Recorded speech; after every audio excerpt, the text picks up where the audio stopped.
ओम शांति। 25 फरवरी 2024। अव्यक्त बाप दादा के महावाक्य। ओरिजिनल डेट 30 मार्च 1998। सर्व प्राप्तियों की स्मृति इमर्ज कर अचल स्थिति का अनुभव करो और जीवन मुक्त बनो। आज भाग्य विधाता बाप अपने विश्व में सर्वश्रेष्ठ भाग्यवान बच्चों को देख रहे हैं। हर बच्चे के भाग्य की महिमा स्वयं भगवान गा रहे हैं। बाप की महिमा तो आत्माएं गाती हैं, लेकिन आप बच्चों की महिमा स्वयं बाप करते हैं।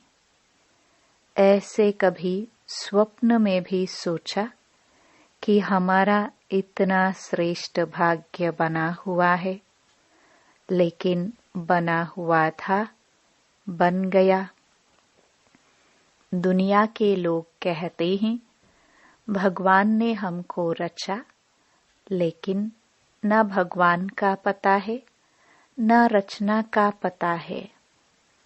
आप हर एक भाग्यवान बच्चा अनुभव और फक्र से कहते हो कि हम शिववंशी ब्रह्मा कुमार कुमारियां हैं। हमको मालूम है कि हमें बाप दादा ने कैसे रचा। चाहे छोटा बच्चा है, चाहे बुजुर्ग पांडव है, शक्तियां हैं, किसी से भी पूछेंगे आपका बाप कौन है तो क्या कहेंगे? फलक से कहेंगे ना कि हमको शिव बाप ने ब्रह्मा बाप द्वारा रचा, इसलिए हम भगवान के बच्चे हैं। भगवान से डायरेक्ट मिलते हैं। न सिर्फ परम आत्मा व भगवान हमारा बाप है, लेकिन वह बाप भी है, शिक्षक भी है और सतगुरु भी है। सबको यह नशा है। ताली बजाई, एक हाथ की ताली बजाना। अभी यह भी एक्सरसाइज बुजुर्गों को सिखानी पड़ेगी। बच्चों को खुश देख बाप दादा भी खुशी में झूलते हैं और सदा कहते, वाह मेरे हर एक श्रेष्ठ भाग्यवान विशेष आत्माएं। बाप के रूप में परमात्म पालना का अनुभव कर रहे हो। यह परमात्म पालना सारे कल्प में सिर्फ इस ब्राह्मण जन्म में आप बच्चों को प्राप्त होती है, जिस परमात्म पालना में आत्मा को सर्व प्राप्ति स्वरूप का अनुभव होता है।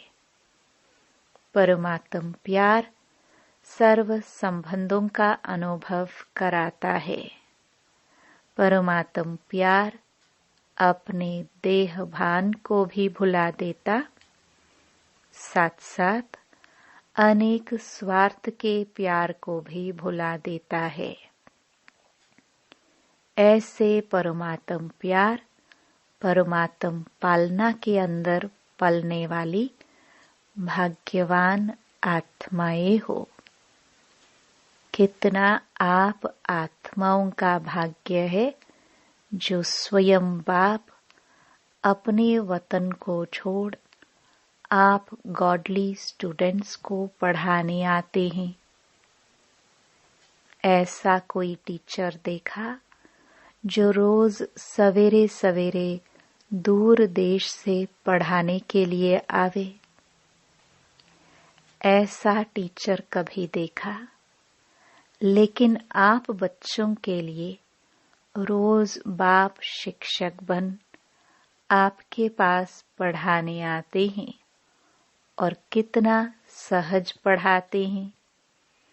2 शब्दों की पढ़ाई है, आप और बाप। इन्हीं 2 शब्दों में चक्कर कहो, ड्रामा कहो, कल्प वृक्ष कहो, सारी नॉलेज समाई हुई है। और पढ़ाई में तो कितना दिमाग पर बोझ पड़ता है, और बाप की पढ़ाई से दिमाग हल्का बन जाता है। हल्के की निशानी है ऊंचा उड़ना। हल्की चीज स्वतः ही ऊंची होती है।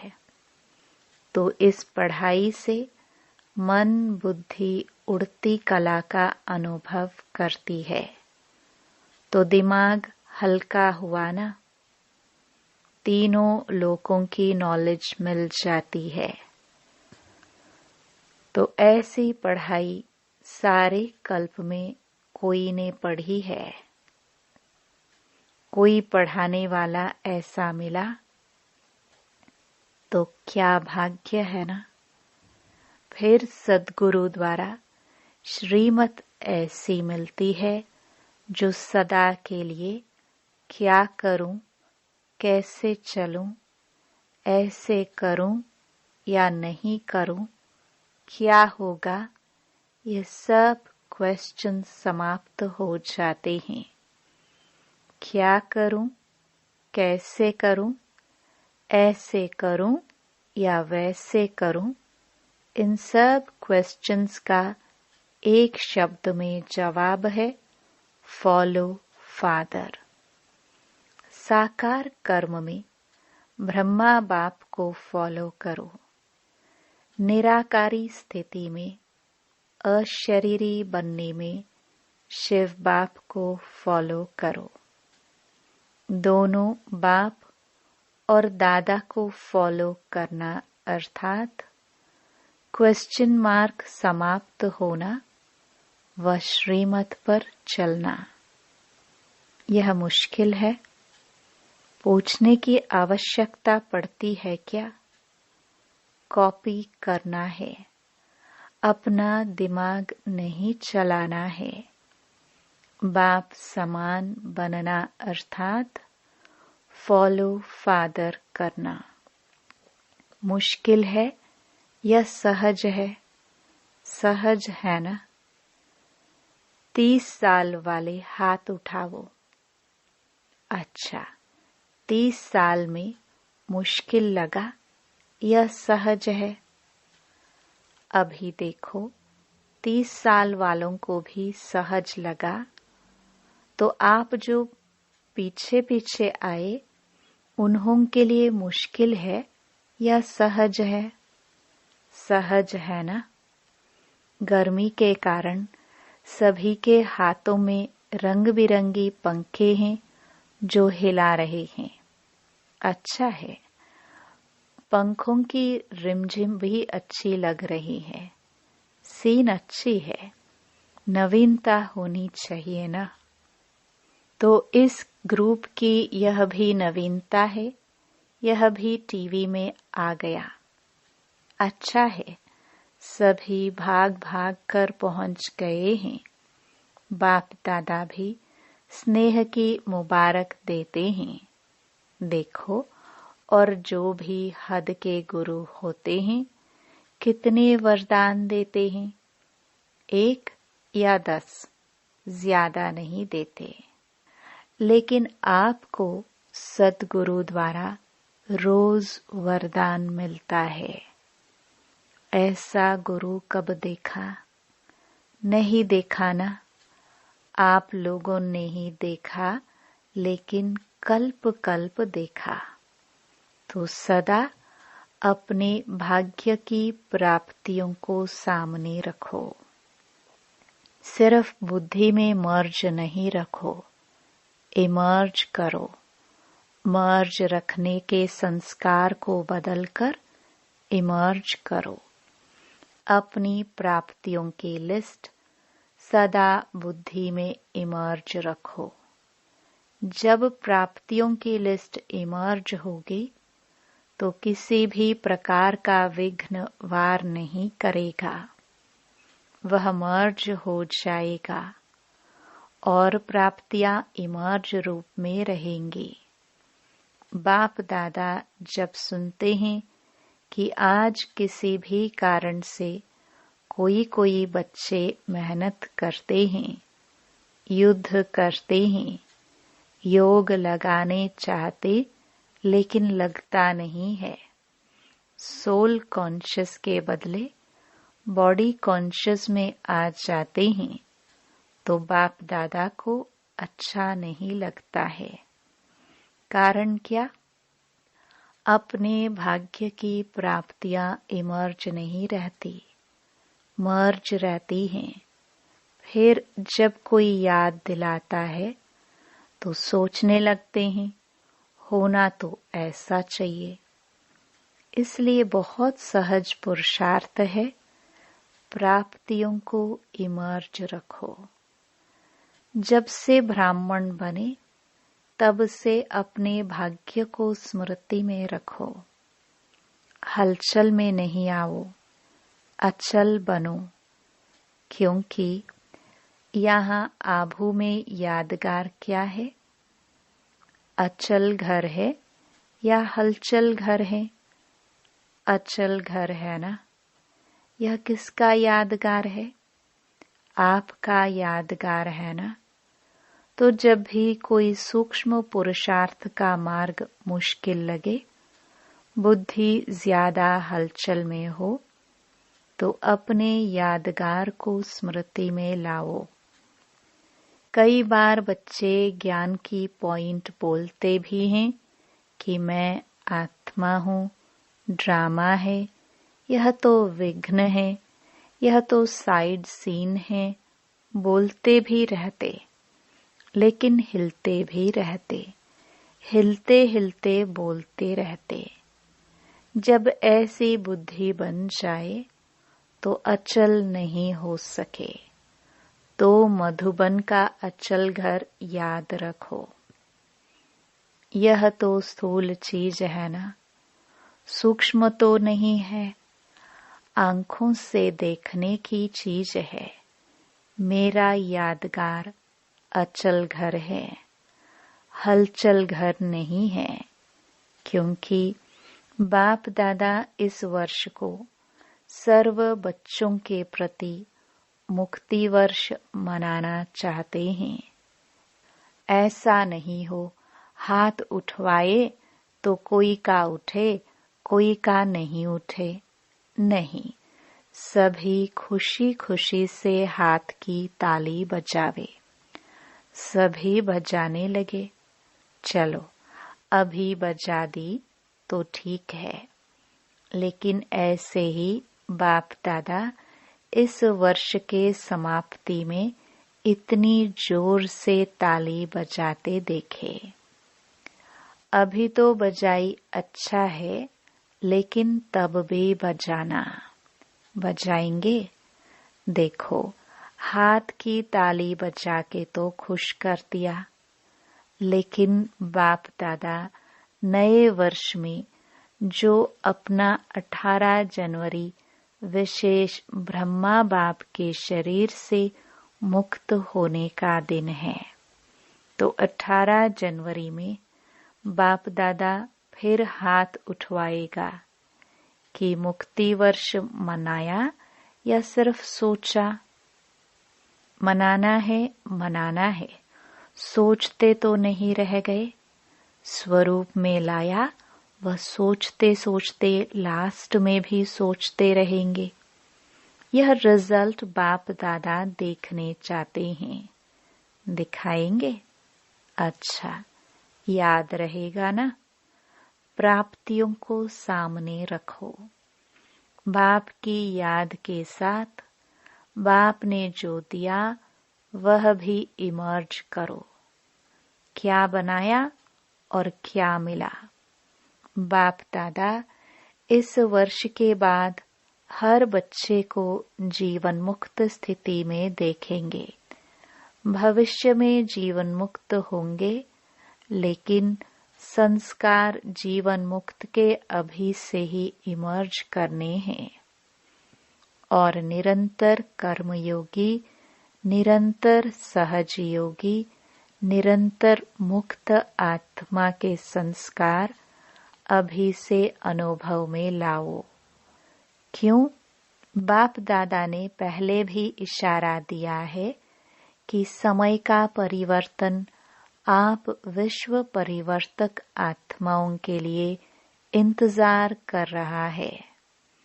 प्रकृति आप प्रकृतिपति आत्माओं का विजय का हार लेके आह्वान कर रही है।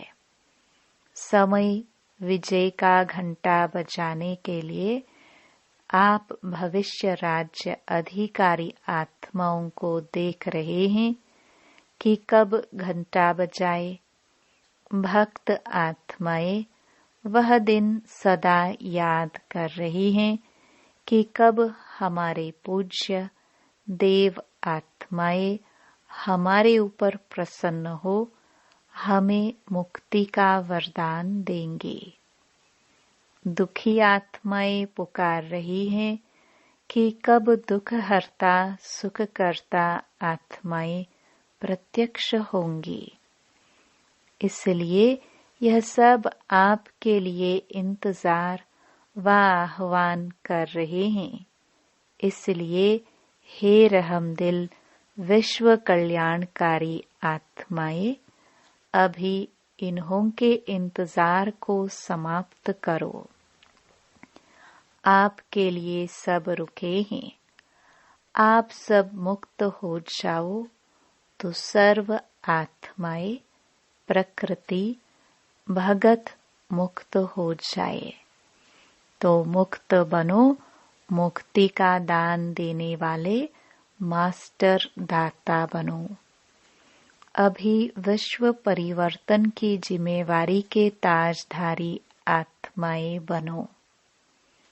जिम्मेवार होना, बाप के साथ मददगार हो।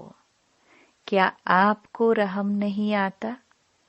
दिल में दुख के विलाप महसूस नहीं होते? हे विश्व परिवर्तक आत्माएं, अभी अपनी जिम्मेवारी की ताजपोशी मनाओ। बाप दादा ने पहले भी कहा, 100 हिमालय जितने बड़े ते बड़े विघ्न भी आ जाए तो भी हटेंगे नहीं, हार नहीं खाएंगे। ताजपोशी मुक्त वर्ष अवश्य मनाएंगे।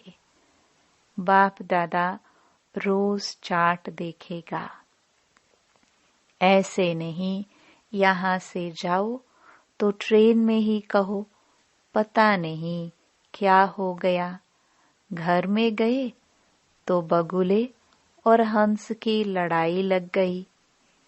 ऐसे नहीं कहना यह हो गया, यह हो गया। ये नहीं सुनेंगे। आपके पत्र वेस्ट पेपर बॉक्स में डालेंगे, सुनेंगे नहीं।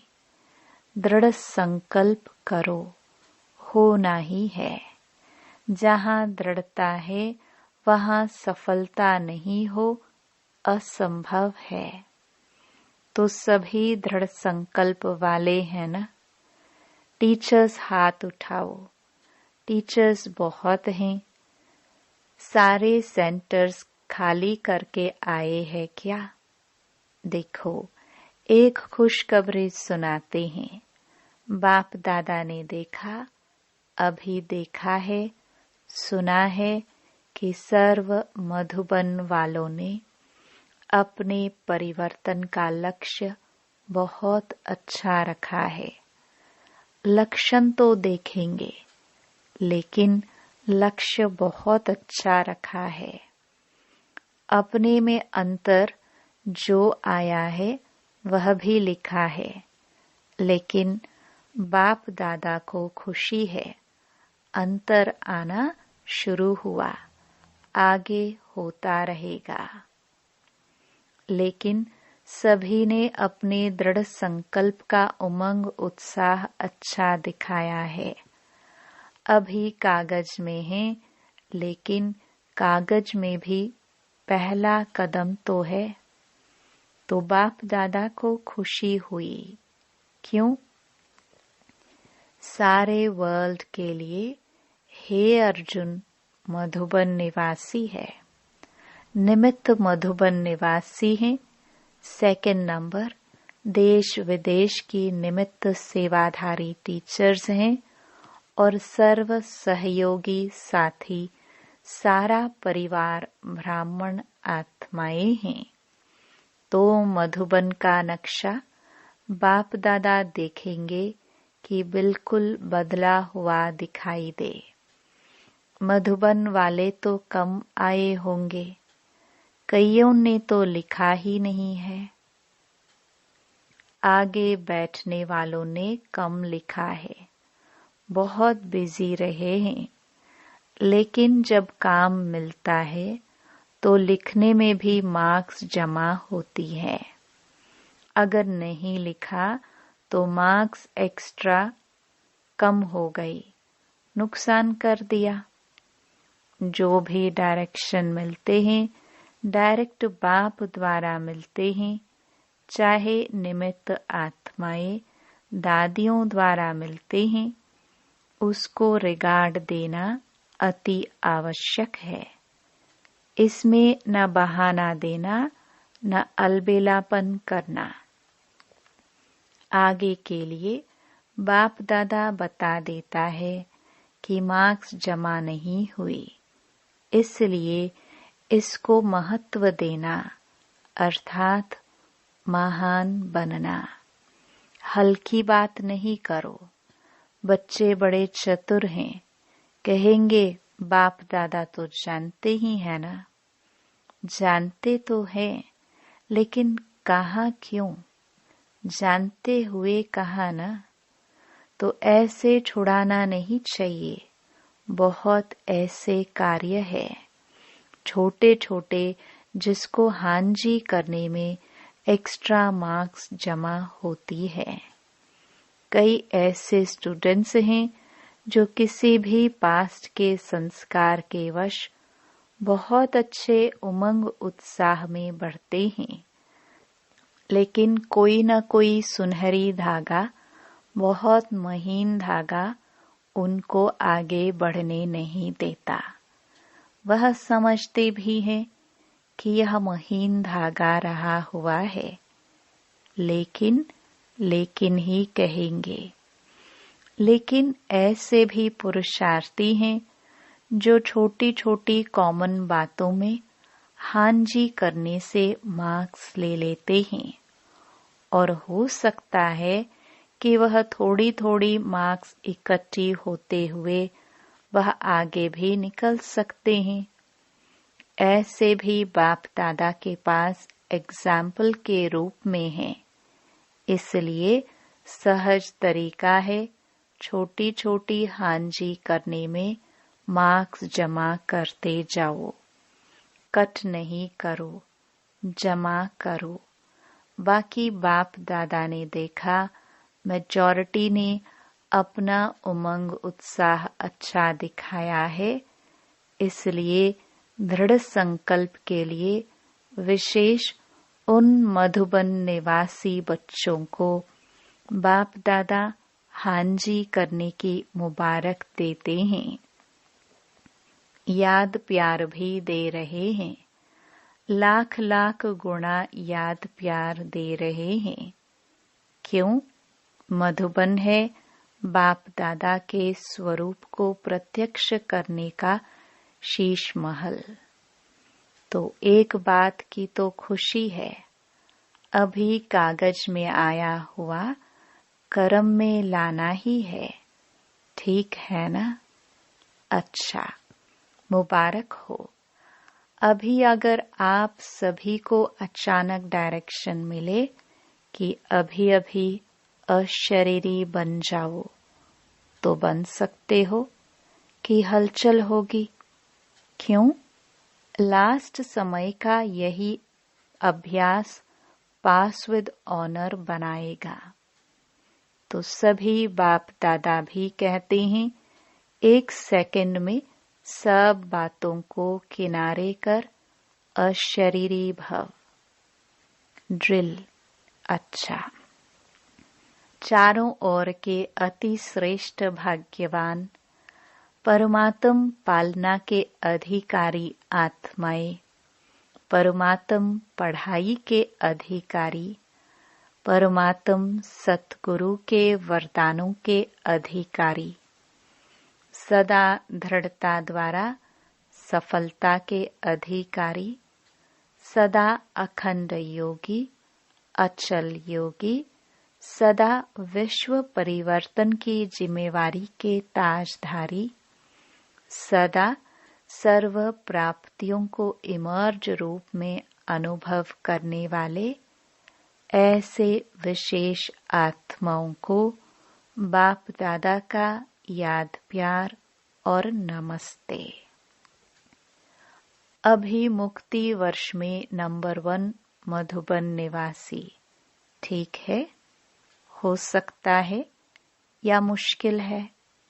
हाँ जी, फिर भी बाप दादा मधुबन वालों को भी गोल्डन बैज देगा। मधुबन वालों को बैज देना है और सभी को दिया है। मधुबन वालों को मुक्त वर्ष की प्राइज देंगे। अच्छा बैज देंगे आपको। अच्छा। वरदान। ब्राह्मण जीवन में एक बाप को अपना संसार बनाने वाले स्वतः और सहज योगी भव। ब्राह्मण जीवन में सभी बच्चों का वायदा है, एक बाप दूसरा ना कोई। जब संसार ही बाप है, दूसरा कोई है ही नहीं, तो स्वतः और सहज योगी स्थिति सदा रहेगी। अगर दूसरा कोई है तो मेहनत करनी पड़ती है। यहाँ बुद्धि न जाए, वहाँ जाए, लेकिन एक बाप ही सब कुछ है, तो बुद्धि कहाँ जा नहीं सकती। ऐसे सहज योगी सहज स्वराज्य अधिकारी बन जाते हैं। उनके चेहरे पर रूहानियत की चमक एक रस एक जैसी रहती है। स्लोगन। बाप समान अव्यक्त व विदेही बनना, यही अव्यक्त पालना का प्रत्यक्ष सबूत है। ओम शांति।